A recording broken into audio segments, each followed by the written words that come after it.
दुर्गा सप्तशती के चौथे अध्याय का वर्णन करेंगे। दोस्तों, आपसे विनती है कि वीडियो शुरू करने से पहले एक बार चैनल को जरूर सब्सक्राइब कर लें। तो दोस्तों, आज का चौथा अध्याय सुनिए। दोस्तों, दुर्गा सप्तशती के तीसरे अध्याय में देवी ने दुरात्मा महिषासुर दैत्य का अंत किया।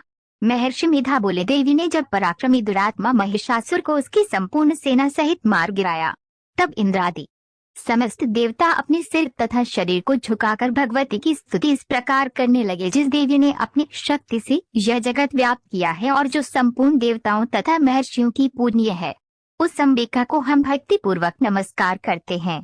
वह हम सबका कल्याण करे।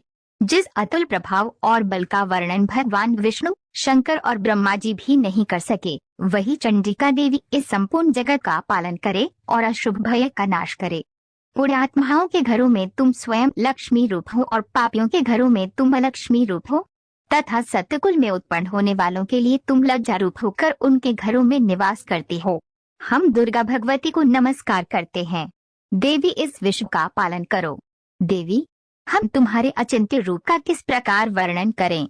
असुरों का नाश करने वाले भारी पराक्रम तथा समस्त देवताओं और दैत्यों के विषय में जो तुम्हारे पवित्र चरित्र है, उनका हम किस प्रकार वर्णन करें। देवी, त्रिगुणात्मिका होने पर भी तुम संपूर्ण जगत की उत्पत्ति का कारण हो। देवी, भगवान विष्णु, शंकर आदि किसी भी देवता ने तुम्हारा पार नहीं पाया। तुम सबकी आश्रय हो। यह संपूर्ण जगत तुम्हारा ही अंशरूप है, क्योंकि तुम सबकी आदिभूत प्रकृति हो। देवी, तुम्हारे जिस नाम के उच्चारण से संपूर्ण यज्ञों में सब देवता तृप्ति लाभ करते हैं, वह स्वाहा तुम ही हो। इसके अतिरिक्त तुम पितरों की तृप्ति का कारण हो, इसलिए सब आपको स्वधा कहते हैं। देवी, वह विद्या जो मोक्ष को देने वाली है, जो अचिंत्य महाज्ञान स्वरूपा है, तत्वों के सार को वश में करने वाले, संपूर्ण दोषों को दूर करने वाले, मोक्ष की इच्छा वाले मुनि जन जिसका अभ्यास करते हैं, वह तुम ही हो। तुम वाणी रूप हो और दोष रहित ऋग तथा यजुर्वेदों की एवं उद्गीत और सुंदर पदों के पाठ वाले सामवेद की आश्रय रूप हो। तुम भगवती हो। इस विश्व की उत्पत्ति एवं पालन के लिए तुम वार्ता के रूप में प्रकट हुई हो और तुम संपूर्ण संसार की पीड़ा हरने वाली हो। देवी, जिससे सारे शास्त्रों को जाना जाता है, वह मेधा शक्ति तुम ही हो और दुर्गम भव सागर से पार करने वाली नौका भी तुम ही हो। लक्ष्मी रूप से विष्णु भगवान के हृदय में निवास करने वाली और भगवान महादेव द्वारा सम्मानित गौरी देवी तुम ही हो।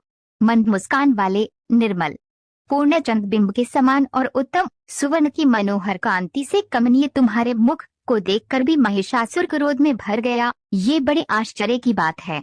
और है देवी, तुम्हारा यही मुख जब क्रोध से भर गया तो उदय काल के चंद्रमा की भांति लाल हो गया और तनी हुई भौहों के कारण विकराल रूप हो गया। उसे देखकर भी महिषासुर के शीघ्र प्राण नहीं निकल गए। ये उससे भी बड़े आश्चर्य की बात है। आपके कुपित मुख के दर्शन करके भला कौन जीवित रह सकता है। देवी, तुम हमारे कल्याण के लिए प्रसन्न हो। आपके प्रसन्न होने से इस जगत का अभ्युदय होता है और जब आप क्रुद्ध हो जाती हैं तो कितने ही कुलों का सर्वनाश हो जाता है। ये हमने अभी अभी जाना है कि जब तुमने महिषासुर की बहुत बड़ी सेना को देखते मोच दिया है। देवी, सदा अभ्युदय प्रताप देने वाली तुम जिस पर प्रसन्न हो जाती हो, वही देश में सम्मानित होते हैं। उनके धन यश की वृद्धि होती है, उनका धर्म कभी शिथिल नहीं होता है और उनके यहाँ अधिक पुत्र पुत्रियां और नौकर होते हैं। देवी, तुम्हारी कृपा से ही धर्मात्मा पुरुष प्रतिदिन श्रद्धा पूर्वक यज्ञ करता है और धर्मानुकूल आचरण करता है और उसके प्रभाव से स्वर्गलोक में जाता है, क्योंकि तुम तीनों लोकों में मनवांछित फल देने वाली हो। हे माँ दुर्गे, तुम स्मरण करने पर संपूर्ण जीवों के भय नष्ट कर देती हो और स्थिर चित्त वालों के द्वारा चिंतन करने पर उन्हें और अत्यंत मंगलवार देती हो। है दारिद्र दुख नाशिनी जगह। देवी, तुम्हारे सिवा दूसरा कौन है। तुम्हारा चित्त सदा दूसरों के उपकार में लगा रहता है। देवी, तुम शत्रुओं को इसलिए मारते हो कि उनके मारने से दूसरों को सुख मिलता है। वह चाहे नरक में जाने के लिए चिरकाल तक पाप करते रहे हों, किंतु तुम्हारे साथ युद्ध करके सीधे स्वर्ग को जाएं। इसीलिए तुम उनका वध करती हो, इसमें भी शत्रुओं का भला ही करती हो। है देवी, क्या तुम दृष्टिपात मात्र से समस्त असुरों को भस्म नहीं कर सकती। अवश्य ही कर सकती हो, किंतु तुम्हारा शत्रुओं को शस्त्रों के द्वारा मारना इसलिए है कि शस्त्रों के द्वारा मरकर वे सीधे स्वर्ग को जावे। इस तरह से है देवी, उन शत्रुओं के प्रति भी तुम्हारा विचार उत्तम है। देवी, तुम्हारे उग्र खड्ग की चमक से और त्रिशूल की नोक की कांति की किरणों से असुरों की आंखें फूट नहीं गई। उसका कारण ये था कि वे किरणों से शोभायमान तुम्हारे चंद्रमा के समान आनंद प्रदान करने वाले सुंदर मुख को देख रहे थे।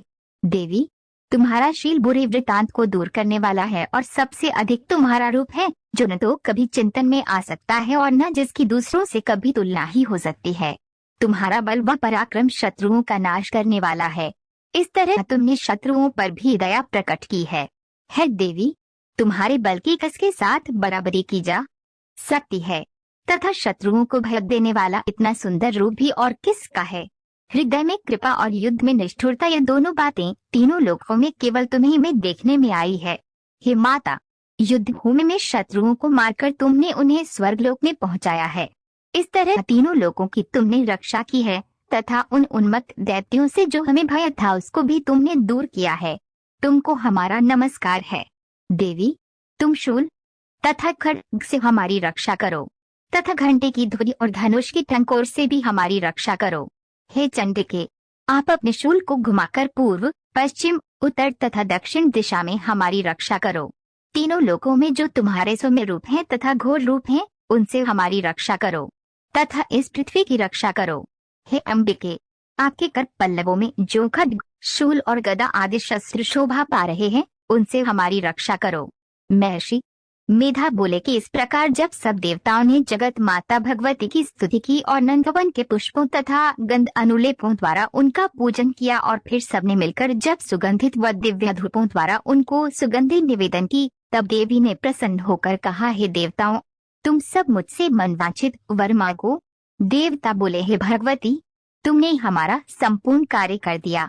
अब हमारे लिए कुछ भी मांगना बाकी नहीं रहा, क्योंकि तुमने हमारे शत्रु महिषासुर को मार डाला है। हे महेश्वरी, तुम इस पर भी यदि हमें कोई वर देना चाहती हो तो बस इतना वर दो कि जब जब हम आपका स्मरण करें तब तब आप हमारी विपत्तियों को हरण करने के लिए हमें दर्शन दिया करो। हे अंबिके, जो कोई भी तुम्हारी स्तुति करे तुम उनको वित्त, समृद्धि और वैभव देने के साथ ही उनके धन और स्त्री आदि संपत्ति बढ़ावे और सदा हम पर प्रसन्न रहें। महर्षि मेधा बोले, है राजन, देवताओं ने जब जगत के लिए तथा अपने लिए इस प्रकार प्रश्न किया तो देवी ने तथास्तु कहा और ये कहकर देवी अंतर्धान हो गई। है भूप, जिस प्रकार तीनों लोगों का हित चाहने वाली ये भगवती देवताओं के शरीर से उत्पन्न हुई थी, वह सारा वृतांत मैंने तुझसे कह दिया है। और इसके पश्चात दुष्ट असुरों तथा शुंभ निशुंभ का वध करने और सब लोगों की रक्षा करने के लिए जिस प्रकार गौरी देवी के शरीर से उत्पन्न हुई थी, वे यह सारा वृतांत में यथावत वर्णन करता हूँ। दोस्तों, दुर्गा सप्तशती पाठ का चौथा अध्याय यहीं पर समाप्त होता है। कल की वीडियो में हम आपको दुर्गा सप्तशती पाठ का 5वां अध्याय सुनाएंगे। अगर आपको हमारी आज की वीडियो पसंद आई हो तो वीडियो को लाइक, शेयर और चैनल को सब्सक्राइब करें। जय माता दी।